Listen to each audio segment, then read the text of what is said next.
I'm your host, Shaleem bin Muhammad Rafi, and here is your YouTube channel. Since the whole world is on edge as the World War III is starting, and you can see the dirty role of Cyprus. Now, if the Turkey and Pakistan and they do not join Iran, or if the Russians and Chinese do not, and this is the golden moment in the history of the whole world, to once for all get rid of.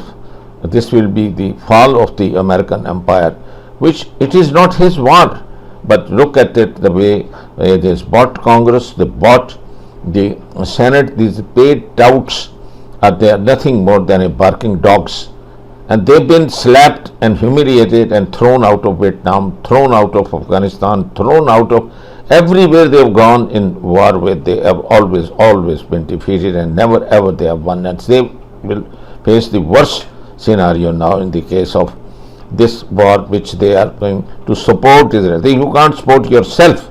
You are under debt of trillions of dollars. And how on earth can you spend even a penny on there? But you are in one single day of war with, which is not your war, and you are protecting a dirtiest, filthiest population of the whole world, the scum of the society, the rapists, the baby killers, the women's killers. Is there anything there? And it's not me who's saying, it's not my personal remarks, it's the International Court of Justice, it is the United Nations Security Council resolutions. And I don't think that they will take this bet and they will come into a trap of negotiations. You are a damn dishonest hypocrite. How can you be a facilitator of the peace talks? So that's the end of you, and always the great empires like Rome, as it was said in that, always are conquered from within. So it is epoch which has conquered you, and it's the Jews which has conquered you, and it's a shame on 250 million Americans that you let them do it. Ever.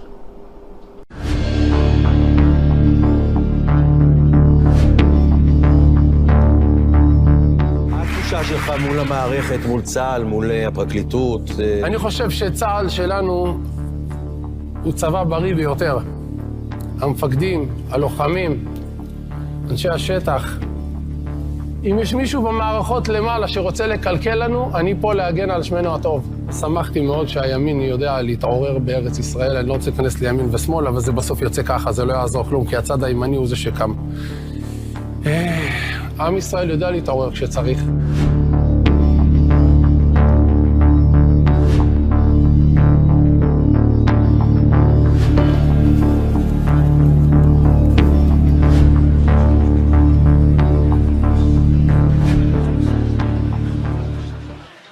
חבריי שבגדול זה מעניין את העכוז, לא מה עושים לבחורצ'יק הזה. מה? זה מה שבאמת מעניין אותך? חד משמעית.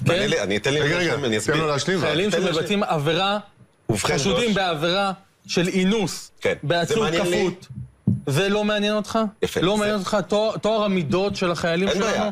אגב, אלה לא חיילים, אם הם עשו את זה, הם לא חיילים, הם עבריינים. בגדול, עוד פעם, זה מעניין לי את העכוז מה עשו לאיש חמאס הזה. אני כל הזמן זוכר, קודם כל, הדבר היחיד שמבחינתי הוא בעיה פה, זה שזו לא איזושהי מדיניות מוסדרת של המדינה להתעלל בצירים. כי בגדול, זה גם, קודם כל מגיע להם, וזה אחלה נקמה שאנחנו צריכים לתת להם. ודבר שני, אולי זה גם ישמש אותנו קצת יותר כהרתעה. זאת אומרת, ברגע שהצד השני, שצריך לזכור, ג'וש, וצריך לזכור את זה טוב טוב, ולא להתקהות ולא להתקרר אף פעם. האנשים האלה קשרו 30 מבנותינו על עצים ב7 באוקטובר, ועשו להם מעשים לא פחות חמורים, אני לא רוצה בכלל לעשות השוואה, חמורים בצורה קיצונית. אז קודם כל, זה מגיע להם, זו נקמה ראויה מאוד, רק חבל שלא עושים את זה בצורה ממוסדת, כחלק מתקנון התעללות בעצירים, כי אז החבר'ה הבאים שיחשבו לעשות לנו 7 באוקטובר יגידו, אתם רואים מה עושים להם בישראל? אל תחשבו על זה בכלל. קודם כל, צר לי שהדברים האלה בכלל זוכרים משידור ניב, כי מה שעושה פה שלנינגר זה פשוט הסתה לאלימות, הסתה לאלימות. אוי אוי אוי. האיש הזה... באמת? ממש הסתה? האיש הזה עכשיו תמך כן. בעבירות של אינוס של מחבלים נוראים, אנשי חמאס שרוצים להרוג גם אותך ולכפות אותך ולתקתק אותך כמו שהם. אני אחדד את זה רק שלז, אני חושב שהוא לא, אף אחד פה לא, בטח אני חושב, ג'וש, לא רוצה להגן על התועבה. אני חושב שהמסרים האלה... לא, השאלה היא, האם ראוי שחייל צה"ל, בכל נסיבה שהיא, יחדיר חפץ חד לאחוזו של אדם? שמדובר בחמאסניק, איש ששרף פה ילדים, שאנס נשים, שכל הרעיון שלו הוא לקחת כל אחד מאיתנו, לזרוק אותו לים ולעשות בו את המעשים הכי קשים, זו הנקמה שהם צריכים לקבל, ויותר מזה זה צריך להיות כוח הרתעתי. אז בוא ניתן את ג'וש. עצוב לי שהדברים של ג'וש... רגע, הוא לא אמר. איך עצוב לך כבר? הוא לא אמר. אבל רגע, תן לו לדבר. זה נורא חבל שאומרים דברים כאלה בשידור. חבל שאומרים דברים כמו שאתה אומר בשידור. מחלישים את העם. האויב רואה כמה אתה רופס, וכמה אתה רוצה את ההגות. רגע, לא נואמים פה עכשיו. The origins of Christianity. כשהגענו לשם, הם קודם כל אמרו לנו שהם אנשים שמאמינים בקוראן והם לא יעשו לנו רע, יתנו לנו את אותם התנאים שיש להם בתוך המאמין. דאגו לכל הצרכים, זה יאמר לזכותם, היו מאוד אמיבים אלינו והם שמרו שאנחנו נהיה נקיים, שאנחנו נאכל, אכלנו את אותו אוכל שהם אכלו. זה פתאום עם גבינה לבנה, גבינה מותכת ומלפפון. זה היה ארוחה ליום שלם.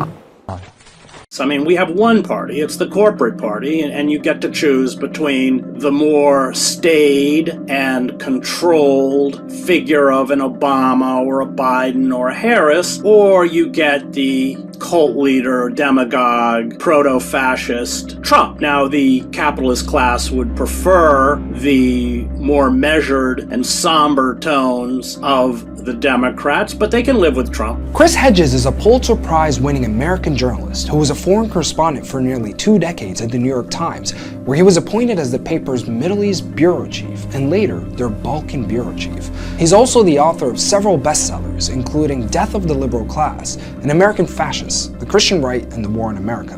He currently hosts the Chris Hedges Report on YouTube, and you can find him at chrishedges.substack.com. And he joins us now from New Jersey. Chris Hedges, thank you so much for taking the time to speak to us on Real Talk. Not at all, Mohammed. I want to ask you, I mean, how have you been interpreting the last few weeks? We've seen the Trump-Biden debate, the fallout that Biden had from it, the assassination attempt on Trump, and then the shifting sentiment towards Kamala Harris right now.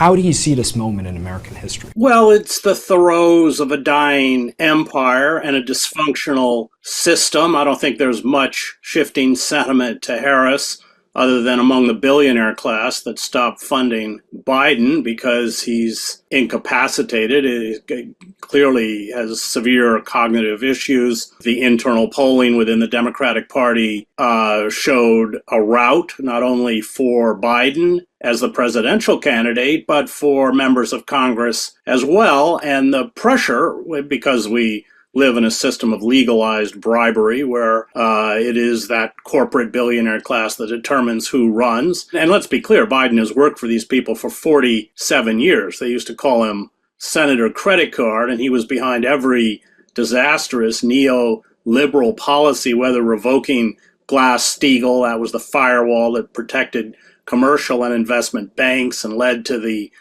global financial crash, or whether it was how he was calling for an invasion of Iraq 5 years before we invaded Iraq. He was behind NAFTA. He was behind these tough on crime bills that doubled our prison population. We have 25% of the world's prison population. We're less than 5% of the world's population. Militarizing our police, the Patriot Act. I mean, the list goes on and on and on. So he was a creature of this system. He served this system, and the system essentially threw him overboard when he became incapacitated, or he had obviously been incapacitated for some while, but they had kept it hidden from the public. No news conferences. He just read from teleprompters, although even then he stumbled and would sometimes read the directions like turn right, this kind of stuff. So yeah, that's what we're seeing. nobody voted for Harris. Nobody really voted for Biden. Remember, in the primaries, the Democratic Party essentially blocked any rival candidates from running. There were no debates in the primaries. Biden, if you go back to the 2020 election, Bernie Sanders was clearly on his way to the nomination, and the Democratic hierarchy intervened to get the other candidates to drop out and use Biden as a foil to Sanders. He had done very poorly in the initial primaries. So this is, we have to understand the engine of power. The machine itself remains untouched. I find it staggering. The Democratic voters have absolutely no say, have had no say in who their presidential candidate. And how it wasn't an accident, but it was a gift, possibly a mistaken gift, that Yaakov Avinu gave Esav. You will live by the sword. You will serve your brother. This is what Yitzchak tells Esav. Yitzchak tells Esav, you'll live by the sword. You'll serve your brother. Literally, that means that, the Jews will have the shul, will have the house, and if you need someone to clean it, you call one of Esav's descendants to clean it. What is the meaning that Esav hated Yaakov because of the bracha? Again, we translate it literally. You will serve your brother. The word ta'avoid, serve, has another meaning as well. You will worship Hashem. What does avoida mean? Avoida means service, but avoida means worship also. And this is the prophecy of Yitzchak Avinu, that the Christian world will worship Klal Yisrael as their God. V'rav yavoid tzoyer. And the older brother, not will serve the younger brother. The older brother will worship the younger brother as a religion.